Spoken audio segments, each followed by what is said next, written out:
Bonsoir à tous, merci de nous suivre sur RTI 1, les titres de ce 1er octobre.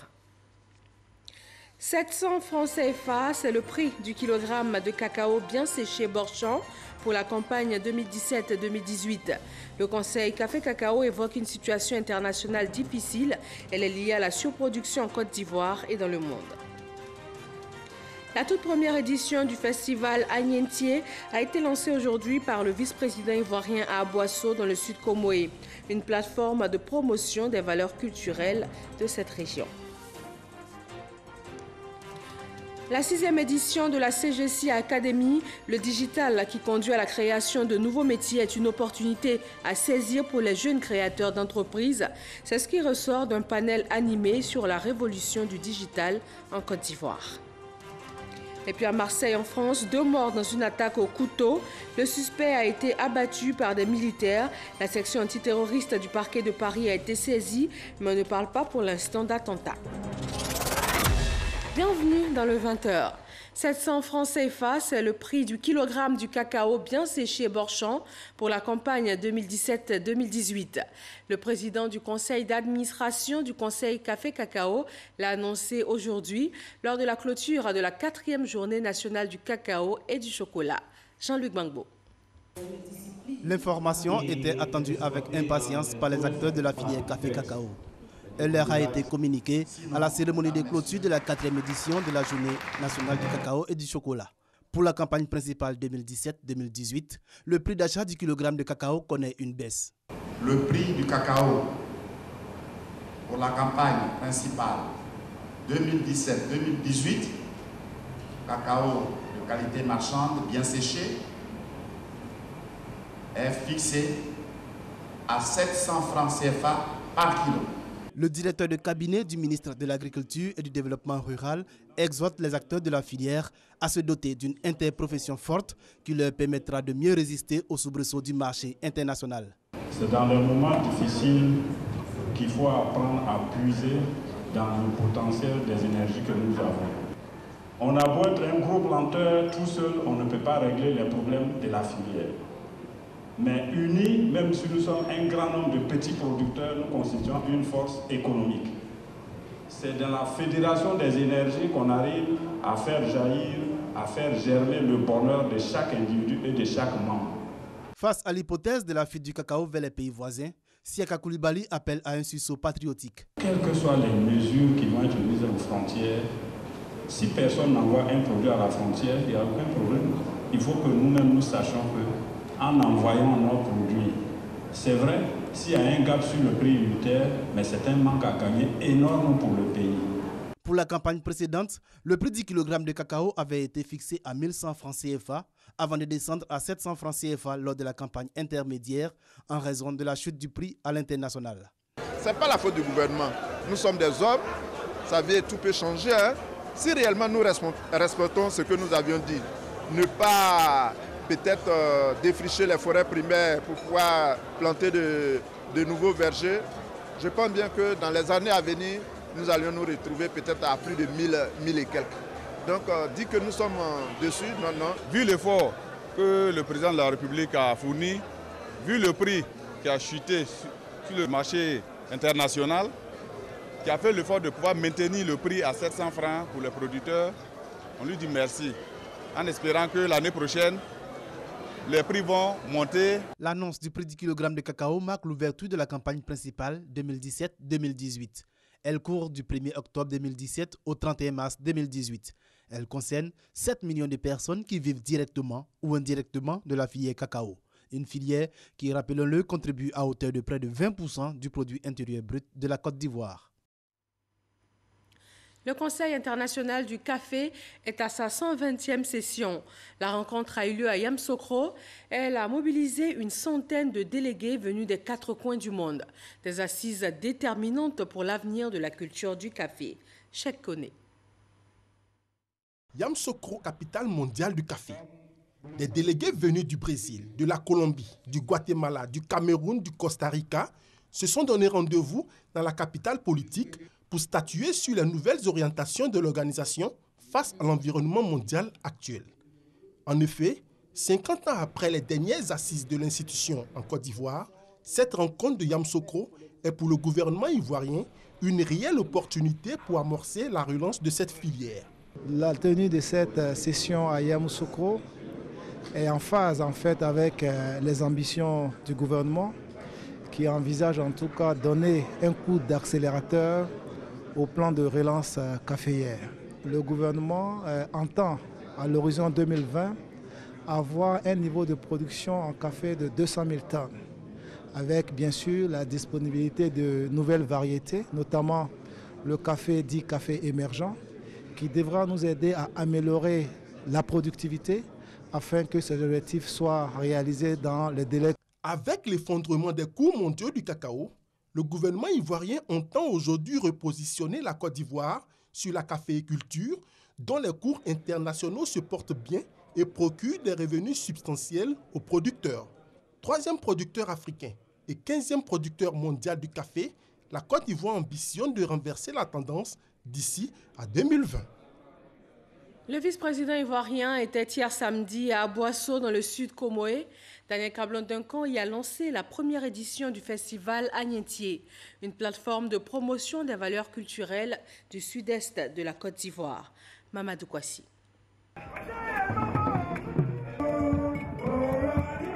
Une parade des 6 différents royaumes de la région du Sud Comoé, suivie de libations et d'échanges de nouvelles pour ouvrir officiellement le festival Sud Comoé Agnetier, et ce avec la participation du vice-président de la République, Daniel Cablon-Duncan.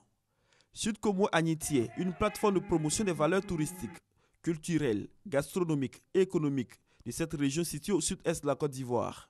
Pour cette première édition, donc, l'accent est mis, et vous l'avez constaté à titre principal, sur les parures, sur tout ce qui est tradition. Il s'agit de prendre des mesures de sauvegarde des danses et des fêtes culturelles. Pour cette édition de lancement, donc, parce que inaugural, chaque pôle spatio-culturel a présenté ou va présenter des groupes.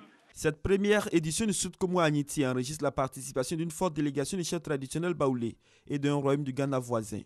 Une présence pour renforcer la cohésion sociale et le climat de paix qui règne en Côte d'Ivoire. Parrain de cette première édition, le ministre du Tourisme, Siendou Fofana, qui place ce festival au sein de sa politique de développement du secteur touristique ivoirien. Nous tenons à marquer notre adhésion et faire connaître notre détermination à accompagner ce festival afin que le tourisme, la culture et les arts participent plus efficacement au bel élan de dynamisme économique dans cette belle région du Sud Comoé.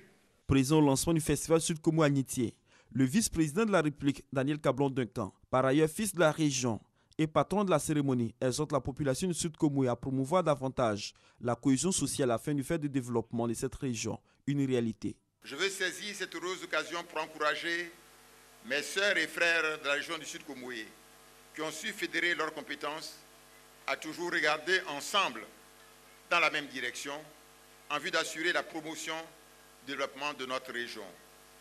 Notre diversité doit être un facteur de richesse et de rapprochement plus fort entre nous. Nous devons, dans l'entente, dans l'union, dans la solidarité, travailler ensemble pour consolider la stabilité et la paix en vue de notre développement. Pour la réussite de ce festival, le Conseil régional du Sud Comoé, principal initiateur, a bénéficié du soutien matériel et financier de la République populaire de Chine, qui entend contribuer à la promotion des valeurs touristiques et culturelles du Sud Comoé. Fonction publique, concours administratif à session 2017, les compositions assistées par ordinateur et la présence d'agents de santé dans les centres de composition. Ce sont entre autres innovations enregistrées cette année. Ils ont démarré le 9 septembre dernier. Les concours prennent fin le 14 octobre prochain. Grâce Kando. Les candidats au concours administratif à session 2017 sont en composition depuis 3 semaines. 70 129 candidats sont en lice, 10 049 postes budgétaires et on dénombre 353 concours. Cette année, des innovations sont enregistrées. Il s'agit des compositions assistées par ordinateur au niveau d'Abidjan. Elles concernent entre autres les candidats en ingénieur réseau télécom, génie logiciel et professeurs en informatique. Ils ont accès à un sujet sur lequel il y a le chrono qui s'affiche. Ils ont une trentaine de questions. Ils peuvent commencer par la question qui leur semble la plus abordable. Si d'aventure les 20 minutes passent sans qu'ils aient enregistré, le programme enregistre automatiquement leur travail. Cette initiative est très bonne.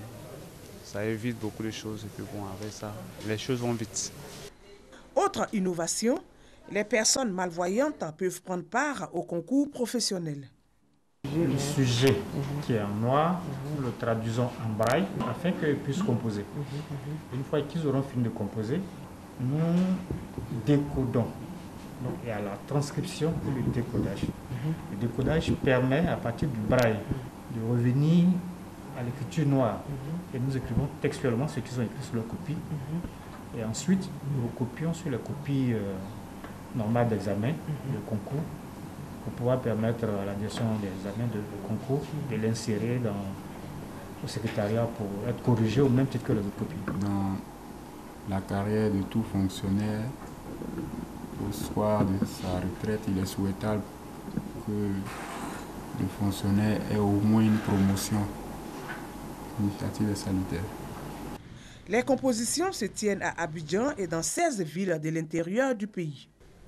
Pour assister les candidats sur le plan médical, des poules ont été installées dans tous les centres. On a commencé, il y a eu assez de cas, on a diagnostiqué. Mais ici, aujourd'hui spécialement, c'est le cas de ce monsieur. Il a été accouché tout à fait au fond là-bas. C'est un cas d'AVC. Effectivement, la tension était vraiment très élevée. Comme il doit composer dans l'après-midi, on l'a tranquillisé. Et tout le temps que la tension descend, il voit le chef de centre pour voir si on peut rattraper son désordre. Ces innovations visent à relever plusieurs défis. Les compositions assistées par ordinateur présentent beaucoup d'avantages. Entre autres, la célérité dans le traitement des notes. C'est-à-dire, dès que le candidat a fini de composer, les minutes qui suivent, nous avons tous les résultats. Autre avantage que nous pourrions avoir, c'est la crédibilité dans l'organisation même des concours. Grâce aux compositions assistées par ordinateur, nous avons la possibilité de crédibiliser les résultats des concours en luttant plus efficacement contre la fraude. Les compositions par ordinateur assisté s'étendront à d'autres villes de l'intérieur. Un grand projet est en train de voir le jour. Il s'agit de la construction du centre de composition assisté par ordinateur à Bangourou, à Boaké, à Korogo et à Man. À terme, cela permettra à un grand nombre de candidats de composer simultanément à travers toute la Côte d'Ivoire. Démarré le 9 septembre dernier, les compositions prennent fin le 14 octobre prochain. Les résultats seront publiés le 24 novembre prochain sur le site du ministère de la fonction publique www.fonctionpublique.gouv.ci. Intéressons-nous à la 5e édition de la célébration de la Journée internationale des personnes âgées. Au cours de la cérémonie officielle, les personnes du 3e âge ont reçu des soins gratuits, consultations médicales et dépistage des maladies liées à l'âge. Fidèle Aigné et Franck Wadio. Une belle journée d'accompli pour Bernard. Cet octogénaire rentre de promenade, profiter de sa retraite avec ses petits-enfants.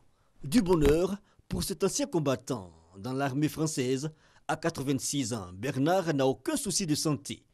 Tout part, selon lui, de l'hygiène de vie. L'homme ne peut pas laisser la santé aller vers la maladie. Donc c'est pourquoi il faut suivre le conseil des docteurs. L'entretien d'un homme fait qu'il est toujours en forme. De précieux conseils et surtout le contrôle sanitaire, Bernard n'hésite pas à participer à des actions comme celle de la direction régionale de la protection sociale d'Abidjan Sud. Consultation gratuite, dépistage de maladies liées au 3e âge. Issa, comme Bernard, est venue pour un contrôle. Cette dame, afouée, souffre quant à elle de douleurs articulaires. Je ne me sens pas bien, mon rein, mon pied. Ça me fatigue. Ce n'est pas parce qu'on a 70 ans, 90 ans qu'on s'approche de la mort, ce n'est pas vrai. Au contraire, c'est la vie, c'est l'expérience. Mais il faut suivre surtout les recommandations des médecins.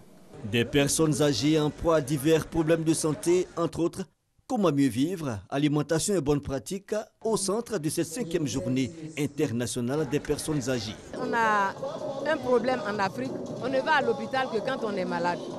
Donc la personne âgée, ici détectée positive à l'hypertension ou au diabète, va directement à l'hôpital. C'est le conseil qu'on lui donne. Nous sommes là pour qu'il soit bien pris en charge. C'est-à-dire qu'il faut que et les personnes d'un certain âge et les soignants apprennent certains comportements pour améliorer notre santé quand on sera un peu plus âgé. Thème retenu pour cette édition 2017, bien vieillir ensemble.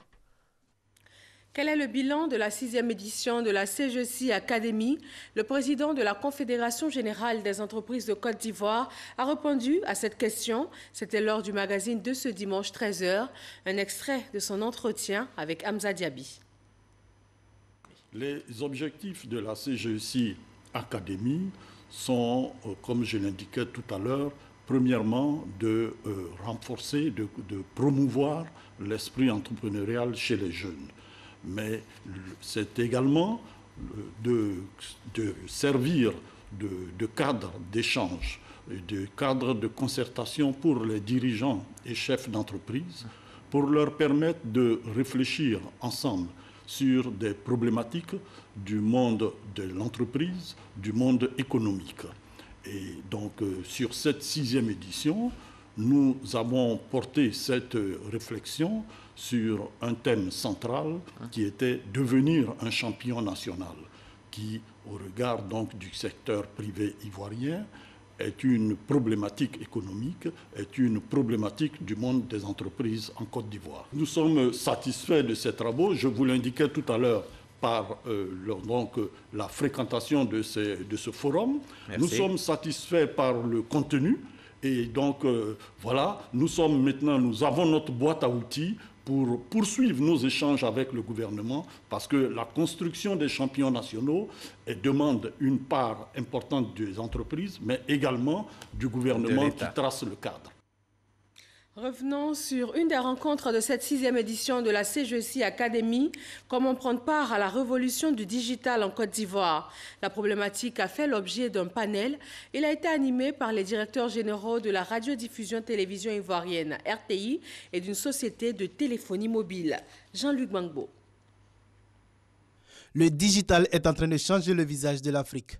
De nombreuses entreprises l'ont compris en accordant une place importante à cette technologie dans leur développement national et international. C'est le cas de la radio-télévision ivoirienne RTI et de la société de téléphonie mobile MTN.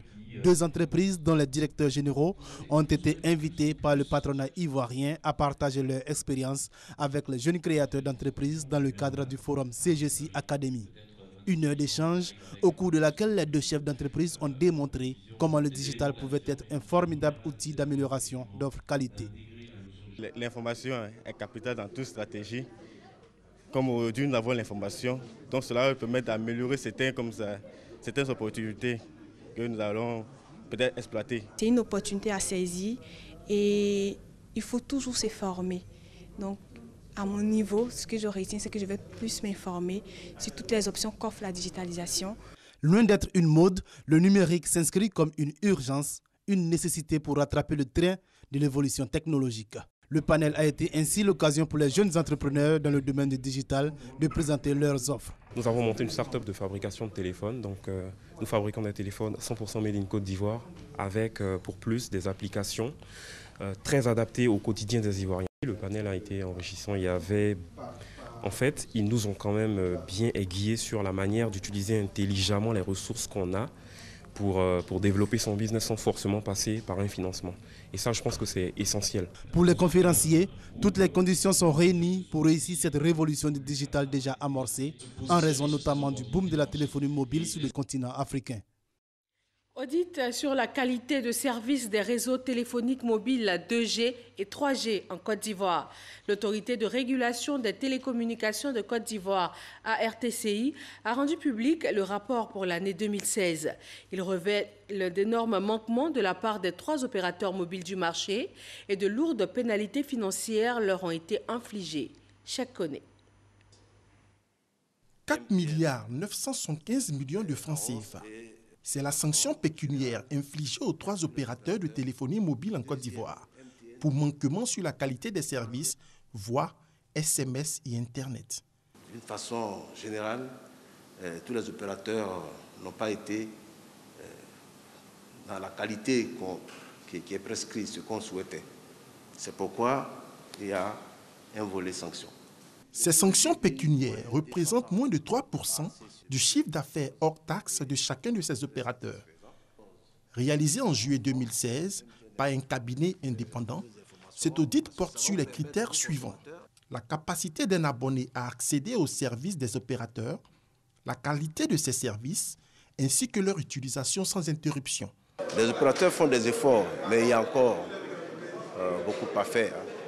Et vos différentes plaintes, les différentes réclamations que nous avons dans nos mails montrent bien qu'il y a de l'insatisfaction.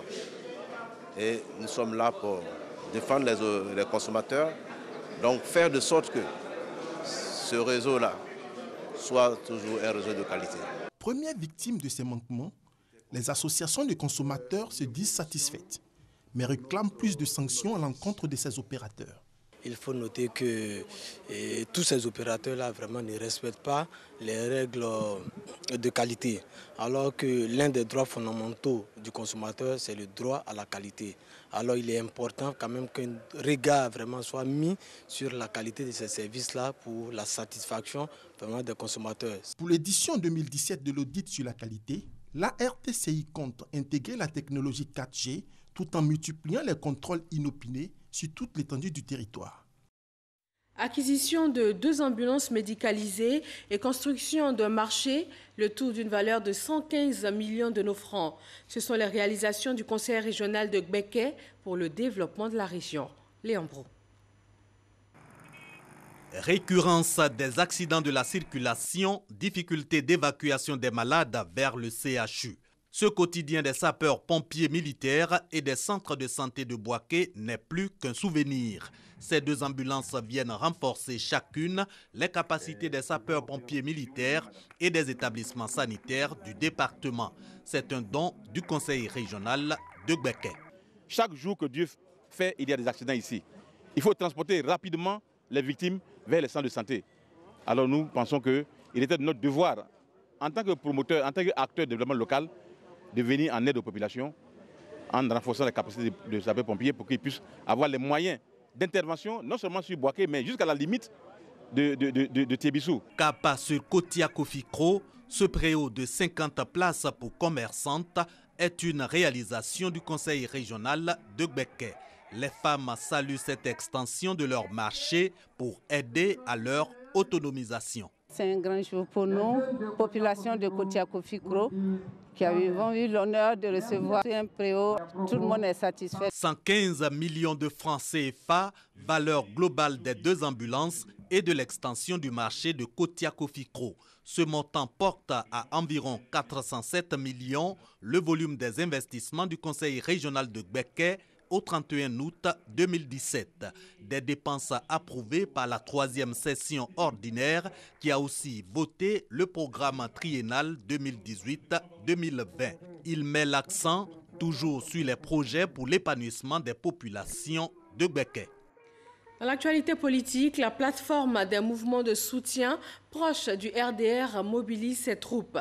Les membres de ces mouvements s'engagent à œuvrer pour le succès des actions de développement du gouvernement ivoirien. Abou Sanogo.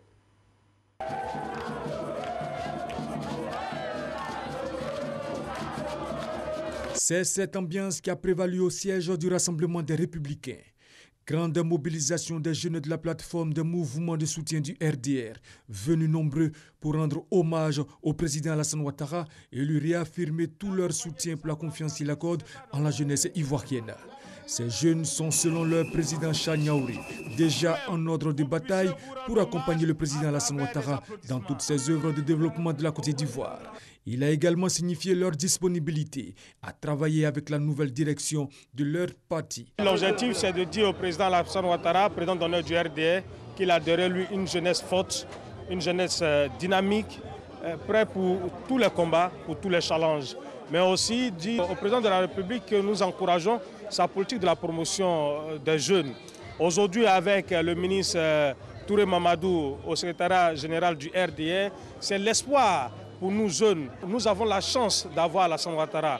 Aussi, il s'agit pour nous d'apporter notre soutien plein et entier à la nouvelle direction du Rassemblement des Républicains.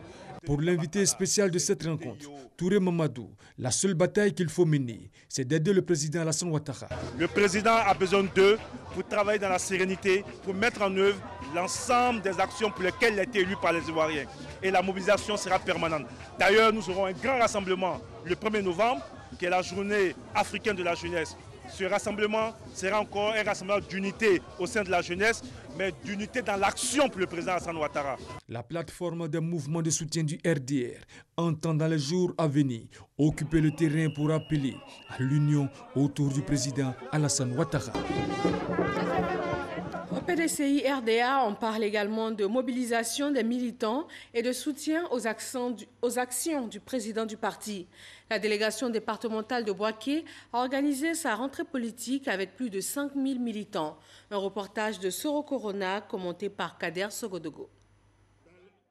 Ils sont plus de 5000 militants du PDCI RDA, des sous-préfectures de Bouaké, Djebounois et de Brobo, venus démontrer leur appartenance au parti fondé par Félix Houphouët-Boigny. Cette rentrée politique de la délégation départementale de Bouaké vise à remobiliser les troupes et surtout à passer les messages de la direction du parti. Cohésion, mobilisation et respect des mots d'ordre du président Henri Konan Bédié. Un seul message était attendu à cette rencontre, celui du délégué départemental Jean-Claude Kouassi. L'envoyé du parti a exhorté les militants à toujours se conformer à la discipline du parti. Parlant de la mise en place du parti unifié, Jean-Claude Kouassi a exhorté les militants du PDCI RDA à faire confiance au président de la République Alassane Ouattara et à son aîné, le président du PDCI, Aimé Henri Konan Bédié. Il a donc invité les militants à la cohésion. Notre objectif, c'est d'œuvrer à la consolidation du RHDP des enfants du président Félix Houphouët-Boigny qui dirige de main de maître la Côte d'Ivoire à travers le président de la République, son Excellence Alassane Ouattara et son aîné, le président Aimé Henri Konan Bédié. Unique objectif, l'émergence à l'horizon 2020 de notre pays et le bonheur de toutes les Ivoiriennes. Plusieurs motions de soutien au président du parti ont été lues. Pour faciliter la mobilité des secrétaires de section sur le terrain, une vingtaine de motos a été distribuée. Cette rencontre politique de la délégation départementale de Bouaké a été précédée par un séminaire de formation des mêmes secrétaires de section. À Marseille, en France, 2 morts dans une attaque au couteau. Le suspect a été abattu par des militaires. La section antiterroriste du parquet de Paris a été saisie, mais on ne parle pas pour l'instant d'attentat. Vote en Catalogne, l'État espagnol avait promis de tout faire pour empêcher le référendum de ce dimanche 1er octobre. La police est intervenue parfois violemment pour déloger les occupants de certains bureaux de vote. L'actualité internationale en 7 jours. Première destination, la France, où le président Macron a présenté le budget 2018. Le 7/7 avec Abou Sanogo.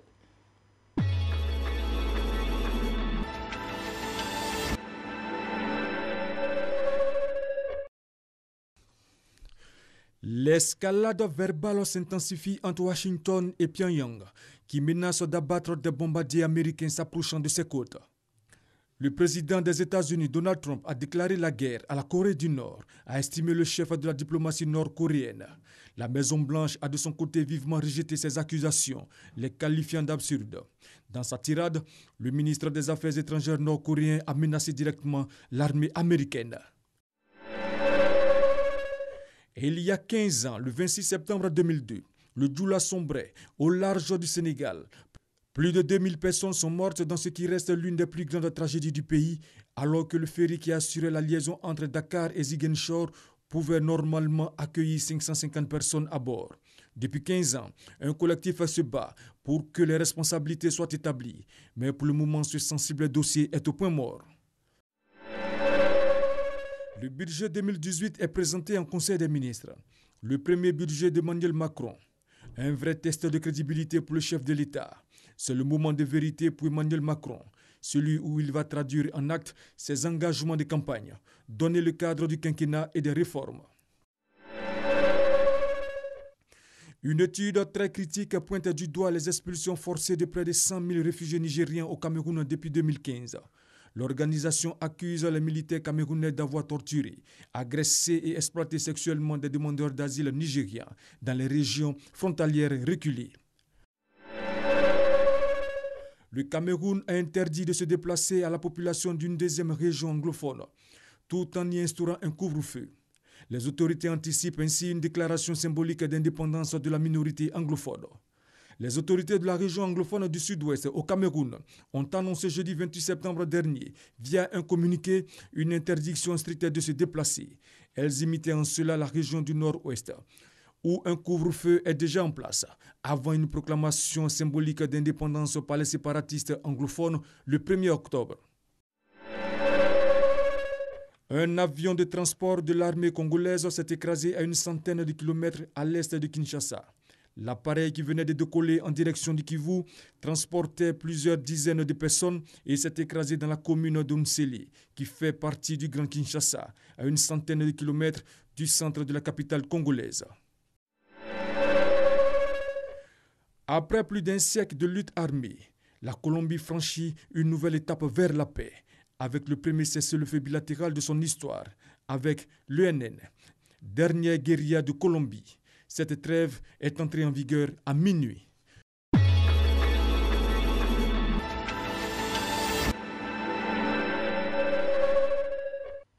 Et voilà, merci d'avoir suivi ce journal supervisé par Alvor Assa et réalisé par Kofi Sakra. Très bonne fin de soirée sur RTI 1 et bonne reprise demain lundi.